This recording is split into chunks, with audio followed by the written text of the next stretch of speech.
News corridors और मैं हूं आपके साथ शालू सिंह। काशी की हर छोटी बड़ी घटना पर प्रधानमंत्री मोदी की नजर रहती है। वो देश चलाते हैं तो उसका मतलब कतई ये न समझे कि अपने संसदीय क्षेत्र की खबर नहीं लेते। इसकी बानगी तब मिली जब 11 अप्रैल को काशी एयरपोर्ट पर पहुंचते ही उन्होंने पहला सवाल गैंगरेप पीड़िता के इंसाफ से जुड़ा कर दिया। आपको याद होगा 23 वहशी दरिंदों ने 7 दिनों तक एक छात्रा के साथ दुष्कर्म करते रहे। पीएम मोदी ने शहर के आला अधिकारियों से रेप केस को लेकर जानकारी ली और दो टुक कह दिया, कोई गुनहगार बचना नहीं चाहिए। वाराणसी रेप केस को लेकर कमिश्नर और डीएम से मांगी जानकारी। पुलिस कमिश्नर, मंडल आयुक्त और कलेक्टर ने कार्रवाई का ब्यौरा दिया। काशी में छात्रा के साथ जघन्य अपराध 23 आरोपियों पर हुई है एफआईआर। 29 मार्च से 4 अप्रैल तक 23 आरोपियों ने छात्रा से किया था दुष्कर्म। पुलिस ने अब तक 9 आरोपियों को किया है गिरफ्तार। पीएम ने रेप केस में अपराधियों के खिलाफ कड़ी कार्रवाई के निर्देश दिए। कहा, बेटी को इंसाफ मिलना चाहिए, सजा ऐसी हो कि कोई और हिम्मत न करे। प्रधानमंत्री मोदी के सख्त निर्देश के बाद अब एक बार फिर काशी गैंगरेप केस में पुलिस की टीमें एक्टिव हो गई हैं। माना जा रहा है कि बाकी बचे आरोपियों को जल्द से जल्द गिरफ्तार कर लिया जाएगा, क्योंकि इस पूरे मामले की रिपोर्ट अब पीएम को भी देनी होगी। माना जा रहा है कि इस मामले में चार्जशीट भी जल्द होगी और केस की सुनवाई भी समय से पूरी की जाएगी। आखिर पीएम मोदी क्यों इस मामले से बेहद आहत और गुस्से में हैं, ये समझना हो तो ये स्पेशल रिपोर्ट देखिए, क्योंकि काशी की ये घटना आपके भी रोंगटे खड़े कर देगी। क्या हुआ था, आप खुद इस रिपोर्ट को देखकर समझिए। एक लड़की, 23 दरिंदे और 7 दिनों तक गैंगरेप। राज, समीर, अनमोल और आयुष का बड़ा गुनाह। सोहेल, दानिश, साजिद और जाहिर को किसने बुलाया? काशी की ये कहानी सुनेंगे तो दिल दहल जाएगा। काशी की 18 साल की लड़की, ग्रेजुएशन की छात्रा। परिवार में आर्थिक परेशानी देख लड़की ने एक स्पा में नौकरी की। वो 29 मार्च को भी काम पर गई थी, लेकिन लौटी नहीं। 1 दिन, 2 दिन, इस तरह करते एक हफ्ता गुजर गया। 4 अप्रैल को जब वो वापस घर लौटी तो उसकी हालत कुछ भी बोलने लायक नहीं थी।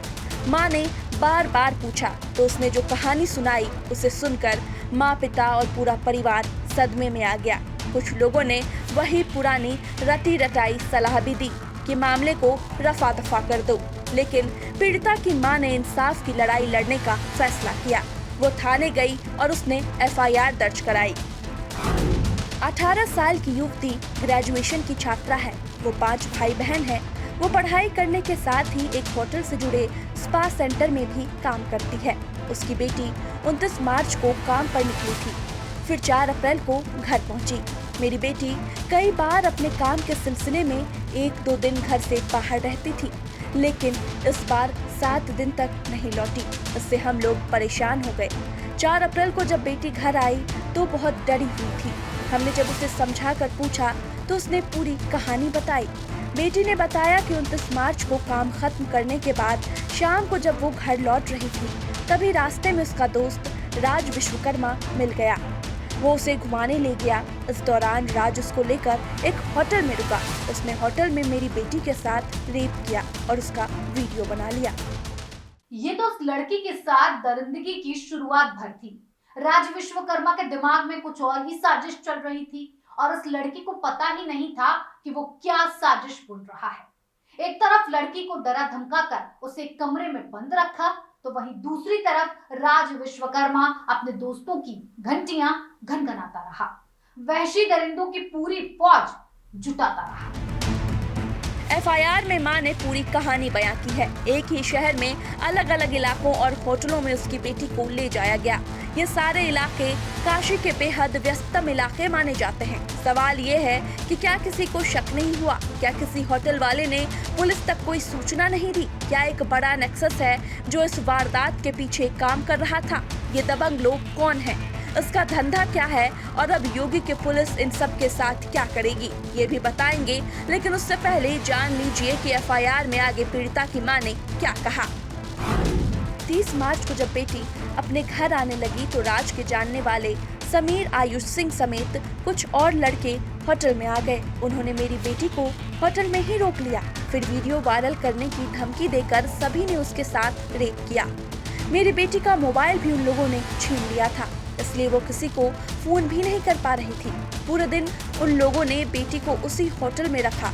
अगले दिन उन लड़कों ने अपने अन्य दोस्तों सोहेल, अनमोल, दानिश, साजिद और जाहिर को भी बुला लिया। इन लोगों ने मेरी बेटी को नशीला पदार्थ सुखा दिया। फिर गाड़ी में बिठाकर मलदहिया स्थित कॉन्टिनेंटल कैफे ले गए। वहां बेहोशी की हालत में बेटी से रेप किया। 2 दिन तक मलदहिया के आसपास के होटलों में साजिद के दोस्तों इमरान, दानिश, सोहेल, शोएब, जैब और अन्य ने अलग अलग जगह मेरी बेटी के साथ रेप किया। ये लोग मेरी बेटी को शहर से काफी दूर कहीं ले गए थे। वो बेटी को घर नहीं आने दे रहे थे। उसके कई वीडियो भी बनाए। वो लोग लगातार धमकी दे रहे थे कि अगर किसी को बताओगी तो सारे वीडियो वायरल कर देंगे। एक लड़की के साथ 7 दिनों में जो कुछ हुआ वो पूरे सिस्टम पर सवाल है। आखिर कैसे एक शहर में इतनी बड़ी वारदात की, किसी को कोई भनक तक नहीं लगी। अब 20 से ज्यादा गुनहगारों की फाइल तैयार हो रही है। जानकारी के मुताबिक इस मामले में 23 आरोपियों में से 12 के नाम पता और 11 लोग अज्ञात हैं। पुलिस ने अब तक 6 लोगों को हिरासत में ले लिया है। बाकी की गिरफ्तारी के लिए धरपकड़ जारी है। इस मामले में लड़की की मां ने तहरीर दी है। बताया जा रहा है कि इन 7 दिनों में लड़की को ड्रग्स का नशा दिया गया। इन 23 दरिंदों के लिए कोई माफी नहीं है। योगी की पुलिस ने अब तक जिन लोगों को गिरफ्तार किया है उनका ब्यौरा भी जान लीजिए। गिरफ्तार युवकों में लल्लापुरा निवासी साजिद का नाम है, जो लड़की को होटल तक ले गया था। इसके अलावा हुकलूगंज निवासी आयुष सिंह और दानिश खां भी पुलिस की गिरफ्त में है। मलदहिया निवासी अनमोल, सिगरा निवासी इमरान समेत एक अन्य को भी पुलिस ने दबोचा है।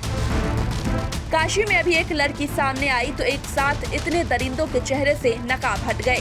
क्या ये गैंग ऐसे किसी बड़े गिरोह को चला रहा है जिसमें लड़कियों को डरा धमका कर उनका यौन शोषण किया जा रहा है? क्या पुलिस की जांच में अभी और भी बड़े खुलासे हो सकते हैं? क्योंकि इतनी हिम्मत पहली बार में कोई अपराधी नहीं कर सकता। अब तक जो बातें सामने आ रही है उसके मुताबिक अन्य आरोपियों की गिरफ्तारी के लिए पुलिस की 3 टीम लगा दी गई है। हमने जब इस मामले में तफ्तीश की तो कुछ और तथ्य सामने आए, वो भी जान लीजिए। 29 मार्च 2025 राज विश्वकर्मा लड़की को लंका इलाके में स्थित एक कैफे में ले गया। वहां रात भर उसके साथ गलत काम किया गया। 30 मार्च 2025 समीर नाम का एक युवक अपने दोस्त के साथ पीड़िता को बाइक पर जबरन बिठाकर हाईवे पर ले गया। 31 मार्च 2025 आयुष अपने 5 दोस्तों सोहेल, दानिश, अनमोल, साजिद और जाहिर के साथ पीड़िता के साथ दुष्कर्म किया। 1 अप्रैल 2025 साजिद अपने एक दोस्त के साथ फिर से पीड़िता के पास पहुंचा। एक होटल में ले गया। वहां एक अज्ञात शख्स ने पीड़िता के साथ दुष्कर्म किया। इमरान, साजिद, अमन और एक अज्ञात युवक ने भी पीड़िता के साथ गलत काम किया। एक अनजान जगह पर छोड़ दिया। 2 अप्रैल 2025 राज खान और एक अन्य युवक ने पीड़िता के साथ गलत काम किया और 80 घाट पर छोड़ दिया गया। 3 अप्रैल 2025 दानिश और उसके दोस्त ने लड़की को जबरन अज्ञात स्थान पर ले जाकर नशा दिया। दानिश, सोहेल, शोएब और उनके दोस्त ने पीड़िता के साथ गलत काम किया। 4 अप्रैल 2025 लड़की बदहवास हालत में अपने घर पहुंची, मां को सारी बातें बताई। काशी के इस घटना की चर्चा पूरे देश में है। आखिर ऐसा क्या है जो इतने सारे गुनहगार पुलिस की नजर से बच निकलते हैं? एक ही मांग है कि आरोपियों की गिरफ्तारी हो, सख्त सजा मिले और एक नजीर बने ताकि कोई और ऐसी हिमाकत न कर सके। आपका क्या कहना है इस खबर के बारे में? हमें कमेंट करके जरूर बताइएगा और बाकी कैसे और वीडियो के लिए देखते रहे न्यूज कॉरिडोर्स। न्यूज कॉरिडोर्स आप हमें YouTube पर, Instagram पर, X पर और Facebook पर फॉलो कर सकते हैं।